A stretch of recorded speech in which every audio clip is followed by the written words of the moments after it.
Hello दोस्तों, मैं हूं सुनील। हमारे YouTube चैनल संसार ग्रुप में आपका स्वागत है। हमने अब तक देखा था लोक प्रशासन का अर्थ, क्षेत्र एवं उसकी प्रकृति, और उसके बाद देखा था लोक प्रशासन में प्रबंधन एवं प्रशासन। अब हम देखते हैं कि लोक प्रशासन में क्या है। हमारा अगला टॉपिक है प्रशासनिक प्रक्रिया। ये प्रशासनिक प्रक्रिया है वो किसके अंतर्गत आती है, अर्थात प्रबंधन के अंतर्गत है। प्रबंधन हमने पहले पढ़ा था, उन्हीं के अंतर्गत क्या आता है। प्रबंधन के कारक में आएगा नियम निर्धारण और निर्णय निर्माण। नियम निर्धारण और क्या रहेगा, निर्णय निर्माण। उसके बाद है संचालन, नेतृत्व, निरीक्षण, नियंत्रण एवं प्रेरणा। हमारी जो प्रशासनिक प्रक्रिया है उसके अंतर्गत रहेगा नियम का निर्धारण, अर्थात कानून, पॉलिसी या नीति का निर्धारण, और दूसरा टॉपिक है निर्णय निर्माण। उसके बाद है संचारण जो है कम्युनिकेशन, नेतृत्व करेगा लीडरशिप, निरीक्षण है, फिर नियंत्रण कंट्रोलिंग, और ये हो जाएगा अभिप्रेरणा या प्रेरणा। तो हम पहले आज अपना पहला टॉपिक देखते हैं नियम निर्धारण। नियम निर्धारण को ही क्या कहते हैं, नीतियाँ भी कहते हैं, नीतियाँ या पॉलिसी भी कहते हैं। नियम निर्धारण को हम नीतियाँ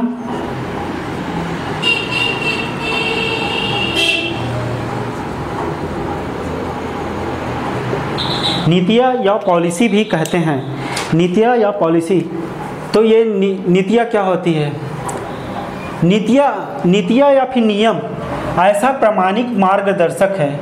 क्या है, प्रमाणिक मार्गदर्शक है जो प्रबंधकों को, अर्थात प्रबंधक कौन होगा, मैनेजमेंट, जो मैनेजमेंट करता है उनको क्या करते हैं, प्रबंधकों की योजना, उनकी जो योजना है को बनाने के लिए कानूनी आवश्यकताओं, हमारे कानून की आवश्यकताओं के अनुकूल कार्य करने तथा वांछित उद्देश्यों जो हमें चाही गई है, वांछित अर्थात हमें जो चाही गई है उन उद्देश्यों को प्राप्त करने में सहायता देती है। नियम क्या होती है, नियम होती है नियम या नीतियाँ ऐसा प्रमाणिक क्या है, मार्गदर्शक है, प्रमाणिक मार्गदर्शक है जो प्रबंधकों को योजना बनाने, कानूनी आवश्यकताओं के अनुकूल कार्य करने तथा वांछित उद्देश्यों को प्राप्त करने में सहायता देती है। देखिए, पहले हम देखते हैं कि योजना, जैसे योजना कोई योजना बना रहे हैं, जैसे पंचवर्षीय योजना हो गई, या फिर अब आई है 15 वर्षीय योजना। इन योजनाओं के तहत ही हम क्या करते हैं, प्रबंधक, कहना क्या चाहता है कि प्रबंधक है, उनकी योजना है को बनाने के लिए क्या चाहिए, कानूनी आवश्यकताओं, एक ढांचे, कानून के तहत रहकर जो अनुकूल कार्य करने, कानून के तहत रहकर अनुकूल क्या करना है, कार्य करना है, तथा वांछित हमें जो चाही गई है वो उद्देश्य उनको क्या करना है, प्राप्त करने के लिए, प्राप्त करने में क्या करती है, जो सहायता करती है वही नियम है। एक प्रकार से अब हम और देख सकते हैं कि नीतियाँ क्या है। नीतियाँ या नियम प्रशासक को, लोक प्रशासक के अर्थ में देखें तो नीतियाँ क्या है, प्रशासक को अपने क्रियाकलापों को कार्य करने के लिए, अपने क्रियाकलापों को क्या करता है, कार्य करने के लिए एक निश्चित ढांचे के भीतर बनाए रखने में क्या करती है, सहायता प्रदान करती है। नीतियाँ क्या होती है, प्रशासक को, लोक प्रशासन की परिभाषा में हम देखें नियम क्या है, तो नीतियाँ या नियम प्रशासक को अपने क्रियाकलापों, अपने जो कार्य कृत्य है उनके थ्रू क्या करता है, कार्य करने के लिए एक निश्चित ढांचा, एक निश्चित क्या रहेगा, ढांचा रहेगा, उसके भीतर बनाए रखने में सहायता प्रदान करती है। दिमाग के अनुसार नियम क्या है उनको देखते हैं। नियम या नीतियाँ क्या है, आचरण के लिए अपनाए गए वे क्या है, नियम हैं। हमारी जो आचरण है, लोक प्रशासन, जैसे सत्यनिष्ठा आ जाएगा, ईमानदारी आ जाएगा, भ्रष्टाचार का विरोधी, ये सब गुण क्या रहता है, उसमें आचरण रहना चाहिए लोक प्रशासन में। तो नीतियाँ क्या है, आचरण के लिए अपनाए गए क्या है, नियम है जो कि प्रशासनिक निर्णयों को निर्देशन करते हैं। जो भी प्रशासन में निर्णय होता है, अर्थात जो भी निर्णय लिए जाते हैं प्रशासन में, उसको क्या किया जाएगा, डायरेक्शन दिखाया जाएगा। यही क्या है, नियम की परिभाषा है दिमाग एवं दिमाग के अनुसार। अब हम देखते हैं कि भारत में नीति या नियम निर्धारण करने वाले कितने अभिकरण हैं। तो भारत में देखते हैं कि दो तरह से अभिकरण है। पहला है एक सरकारी संरचना और एक है गैर सरकारी संरचना। तो सरकारी संरचना के तहत हम देखेंगे राजनीतिक क्या है, कार्यपालिका, दूसरा है प्रशासन तंत्र, तीसरा है विधायिका और चौथा है न्यायपालिका। और गैर सरकारी संरचना में देखेंगे तो हित एवं दबाव समूह, राजनीतिक दल, जन संचार का माध्यम, सामाजिक आंदोलन तथा परामर्शदात्री क्या है, समितियां है, परामर्शदात्री समितियां। इनके अतिरिक्त और है जिनमें है नीति आयोग हो जाएगा और हो जाएगा राष्ट्रीय विकास परिषद। और इसके अतिरिक्त अंतर्राष्ट्रीय में देखें तो ILO रहेगा, मतलब अपना हो जाएगा WTO व्यापार संघ, और उसके बाद हो जाएगा विश्व स्वास्थ्य संघ WHO। ये सब क्या है, इसकी संरचना है। तो सरकारी संरचना में हम पहले देखते हैं, सरकारी संरचना में क्या आएगा, राजनीतिक कार्यपालिका। राजनीतिक कार्यपालिका में क्या है, पहला रहेगा इसमें राजनीतिक कार्यपालिका में रहता है प्रधानमंत्री, राष्ट्रपति, प्रधानमंत्री रहेगा, राष्ट्रपति रहता है, प्रधानमंत्री हो गया, फिर राष्ट्रपति, उसके बाद आ जाएगा राष्ट्रपति, मंत्रिमंडल समूह, इसकी जो समितियां है, मंत्रिमंडल की समितियां, मंत्रिमंडल की क्या हो जाएगी, समितियां है, वो भी इनके कारक तत्व हैं। देखते हैं भारत में नीति निर्धारण के अभिकरण। पहला क्या रहेगा, सरकारी संरचना। सरकारी संरचना के तहत क्या रहेगा, कार्यपालिका। कार्यपालिका में क्या रहेगा, पहला प्रधानमंत्री, दूसरा है राष्ट्रपति, तीसरा है मंत्रिमंडल और है मंत्रिमंडल की समितियां एवं अन्य समितियां, अदर क्या रहेगा, समिति। ठीक है, इसमें क्या रहेगा, प्रधानमंत्री, राष्ट्रपति, मंत्रिमंडल समितियां और अदर समिति। पहले हम देखते हैं कि राजनीतिक कार्यपालिका दो तरह से होती है, एक अध्यक्षमत होती है और एक होती है लोकतांत्रिक। तो अध्यक्षमत में क्या होता है, अध्यक्षात्मक में रहेगा वो रहेगा अमेरिका की प्रशासन। जैसे वहाँ पर नीति निर्माण या फिर निर्णय जो भी नियम बनाते हैं उसमें रहेगा योगदान केवल राष्ट्रपति का रहता है और मंत्रिमंडल का। इन दोनों का योगदान कहाँ रहता है, अमेरिका में रहता है। ठीक है, अमेरिका में। जबकि भारत क्या है, लोकतांत्रिक देश है, अर्थात संसदीय शासन व्यवस्था है जो क्या है, ब्रिटेन की मॉडल पर आधारित है। तो भारत की संसदीय व्यवस्था है वो, उसमें रहेगा प्रधानमंत्री, राष्ट्रपति, मंत्रिमंडल एवं मंत्रिमंडल की समितियां और अदर समिति। इन सभी के द्वारा क्या किया जाता है, नीति का निर्माण करता है। ये क्या रहेगा, सभी मिलाकर इंडिया में रहेगा। और ये दोनों मिलाकर रहेंगे राष्ट्रपति एवं मंत्रिमंडल, वो सिर्फ क्या रहता है, अध्यक्षात्मक प्रणाली रहती है, वो अमेरिका में है। अब हमारा दूसरा पॉइंट है प्रशासन तंत्र। आज जैसे लोक प्रशासन की बात की जाए तो भारत में मतलब उसका महत्व है काफ़ी व्यापक हो गया है। पहले क्या है, लोक प्रशासक है वो केवल जनता से दूर रहती थी, उनको सहयोगात्मक तौर पर नहीं था, ना समाज सेवा के कार्य ढंग से करती थी। अब देखा जाए तो लोक प्रशासक है वो जनता से अधिक जुड़ा हो गया है और उनमें बहुत सारी कार्यशैली में अत्यधिक परिवर्तन हुआ है। जैसा कि हम देखते हैं कि भारत में आधुनिक युग में अभी नीति निर्माण है, नीति निर्माण में भी क्या होता है, हमारे जो प्रशासन तंत्र है, कलेक्टर और उनके और अन्य अधिकारी तंत्र है, उनकी क्या है, व्यापक भूमिका होती है। क्योंकि बढ़ते हुए आधुनिकीकरण में लोक प्रशासक की क्या है, जिम्मेदारी अत्यधिक बढ़ गई है। अब उन्हें हर जगह जाकर लोक प्रशासन को मतलब जनता के दुख सुख, उनके कल्याणकारी योजनाओं में काम करना होता है। उन्हें क्या करना होता है, उनके मतलब उनसे फीडबैक भी लेते हैं जनता से कि उनको क्या क्या योजना चाहिए। इस तरह लोक प्रशासक देखते हैं कि जनता की क्या क्या कमी है और हमें क्या क्या नीति और निर्माण करना है। और ये जो नीति निर्माण के लिए महत्वपूर्ण भूमिका है लोक प्रशासक है, वो क्या है, सीधे कार्यपालिका अर्थात मंत्रिमंडल पीएमओ कार्यालय तक पहुंचाती है। पीएमओ कार्यालय अर्थात प्रधानमंत्री कार्यालय तक पहुंचाते हैं, जिससे क्या होता है, नीति निर्माण करने में सहायता मिलती है। अब हमारी तीसरा तंत्र है विधायिका। विधायिका या संसद।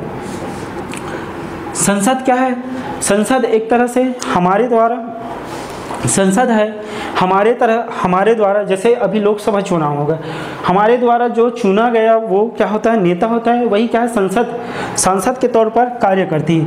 तो क्या हो जाएगा, विधायिका संसद, अर्थात ये क्या करती है, व्यापक तौर पर संसद में जैसे लोकसभा और राज्यसभा है, ये दोनों मिलकर क्या करेगी, नियम बनाएंगी, नए नियम या नीति निर्माण करेगी। ये क्या करते हैं, नियम निर्माण का कार्य करती है संसद या विधायिका। अब तीसरा हमारा पॉइंट है, चौथा है न्यायपालिका। न्यायपालिका अर्थात जो है जैसे supreme court, high court, lower court, ये क्या करेगी, न्यायपालिका है। यही क्या करती है, नियम निर्धारण या निर्णय निर्माण करती है। अर्थात जैसे हमारी कार्यपालिका है, राजनीतिक कार्यपालिका या फिर विधायिका है, जो भी नियम कानून बनाती है और वो नियम कानून हमारी जो जन सामान्य को क्या होता है, उनके खिलाफ जाती है, अर्थात उसके मौलिक अधिकारों का हनन होता है, तब क्या करती है, न्यायपालिका है, ये रीट जारी करती है। पहला है अनुच्छेद 32 के तहत केंद्र में और 226 के तहत राज्य में। ये क्या हो जाएगा, राज्य में, और यह 32 के तहत हो जाएगा केंद्र में, सेंट्रल में, और 226 के तहत राज्य में। अर्थात न्यायपालिका है वो हमारे जो भी मतलब नियम कानून है उनको क्या करती है, उसको संरक्षित करने का कार्य करती है, अर्थात हमें संरक्षण देती है। अब हो गए ये सरकारी संरचना तंत्र। अब हम देखते हैं गैर सरकारी संरचना तंत्र। गैर सरकारी संरचना तंत्र में आएगा हित एवं दबाव समूह। चूँकि हम देखें हित एवं दबाव समूह हमें जानना अति आवश्यक है, क्योंकि हमारे सीओएमओ के एक टॉपिक में हित एवं दबाव समूह दिया गया है, जो व्यापक तौर पर या अर्थात बड़े शब्दों में दिया। तो हित एवं दबाव समूह क्या है? हित एवं दबाव समूह ये क्या है, एक गैर राजनीतिक संस्था है। गैर राजनीतिक संस्था है ना, राजनीतिक नहीं है। हित एवं दबाव समूह क्या करती है, जैसे कोई समिति हो गया, जैसे उत्तर प्रदेश में पहले हम जब आज़ादी मिला था हमें, तब हमारी क्या थी, कृषि अर्थव्यवस्था अच्छी नहीं थी। तब क्या हुआ था, 1950-60 के दशक में उत्तर प्रदेश में किसान यूनियन बना था।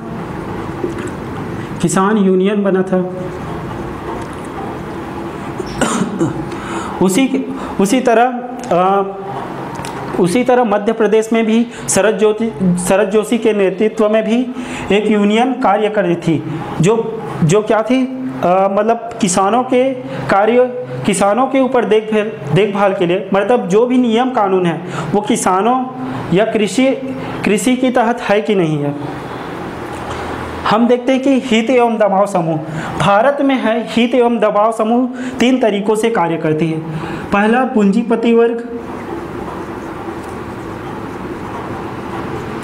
दूसरा है जो संपन्न किसान,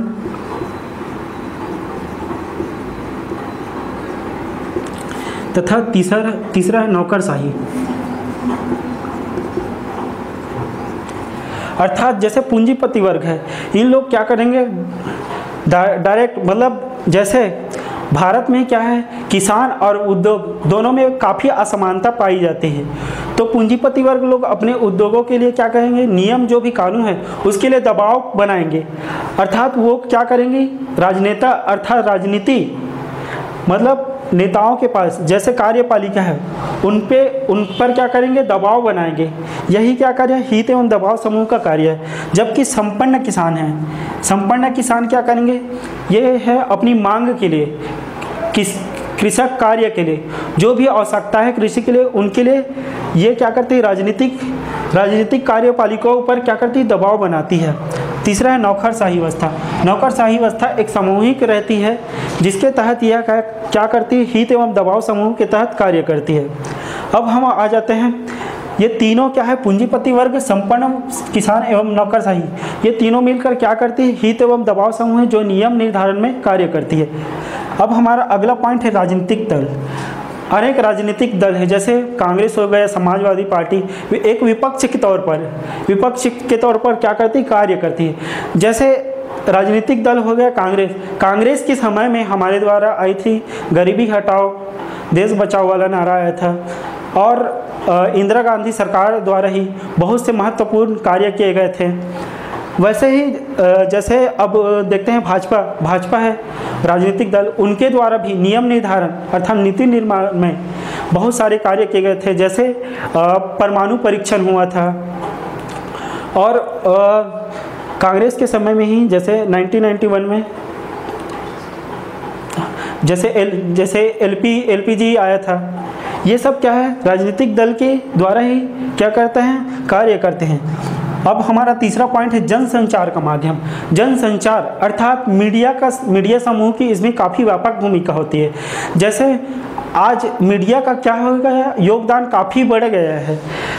मीडिया में क्या क्या है कि जैसे समाचार पत्र हो गए, रेडियो, टेलीविज़न और जो समाचार न्यूज़ चैनल है, उनकी भूमिका काफ़ी व्यापक हो गई। ये क्या करती है, जैसे रिसेंटली अभी देखें बेरोजगारी का मुद्दा छाया हुआ है, तो ये क्या करेंगे, बेरोजगारी पर न्यूज़ कवर करेंगे, और ये क्या दिखाएंगे, अपने समाचार न्यूज़ चैनलों में दिखाएंगे, और उन पर क्या करेंगे, राजनीतिक दल पर इस तरह से क्या बनता है, दबाव बनता है। तब क्या करेंगे, राजनीतिक दल है या कार्यपालिका है, वो क्या करेगी, एक नियम बेरोजगारी ऊपर क्या बनेगी, नियम या नियम बनाएगी, ताकि देखेंगे कि रोजगार के अवसर कैसे बढ़ सके। अब हमारा अगला पॉइंट है सामाजिक आंदोलन।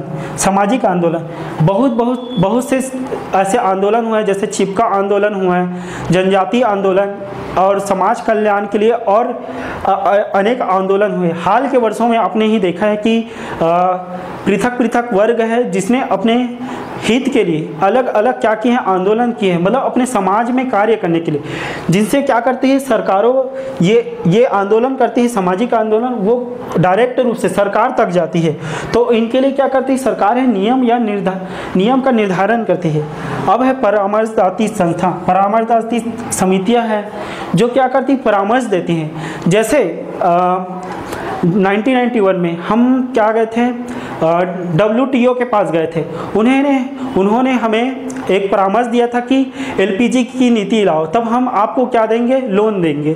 तो LPG हम लोगों ने क्या किया, LPG की नीति लाई। LPG अर्थात जो उदारीकरण, वैश्वीकरण, ये जो तथ्य है, इनके लिए हमने क्या किया था, कार्य किया था।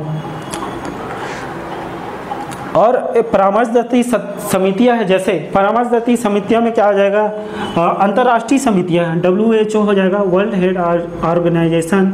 ये क्या करती है, परामर्शदात्री समितियां है, वो हमें एक सलाह देती है ताकि हम उन पर नियम निर्धारण में कार्य कर सकें। WTO हो गया, SAARC हो गया, UN, इस तरह से बहुत सारी परामर्शदात्री समितियां हैं। आज के हमारे टॉपिक में हमने देखा कि नियम क्या है। पहले देखिए हमने प्रशासनिक प्रक्रिया में क्या क्या उनके सिलेबस में है। नियम, नीतियाँ ऐसा क्या है, प्रामाणिक मार्गदर्शक है जो प्रबंधकों की योजना बनाने और कानूनी आवश्यकताओं के अनुकूल कार्य करने तथा वांछित जो चाहिए गई है उद्देश्यों को प्राप्त करने में क्या करती, सहायता देती है। दिमाग के अनुसार हमने देखे थे कि नीतियाँ है आचरण के लिए अपनाए गए वे क्या है, नियम है जो प्रशासनिक निर्णयों का निर्देशन करते हैं, जो प्रशासन के निर्णयों का निर्देशन करते हैं। और भारत में नीति या नियम निर्धारण के क्या क्या अभिकरण हैं। पहला सरकारी संरचना, जैसे राजनीतिक कार्यपालिका है, प्रशासन तंत्र है, विधायिका अर्थात संसद है, न्यायपालिका है, और है हित एवं दबाव समूह, राजनीतिक दल, जनसंचार माध्यम, सामाजिक आंदोलन एवं परामर्शदात्री समितियां है। इनके अतिरिक्त है नीति आयोग हो गया और राष्ट्रीय विकास परिषद। तो दोस्तों आज का टॉपिक आपको कैसा लगा हमारा ये लेक्चर, आप प्लीज़ हमें कमेंट कीजिएगा और बताइएगा कि आज का टॉपिक आपको कैसा लगा। इसी तरह हम आपके लिए और वीडियो लेकर आएंगे आप हमारे संसार ग्रुप चैनल को ज़्यादा से ज़्यादा लाइक और शेयर करें और ज़्यादा से ज़्यादा सब्सक्राइब करें।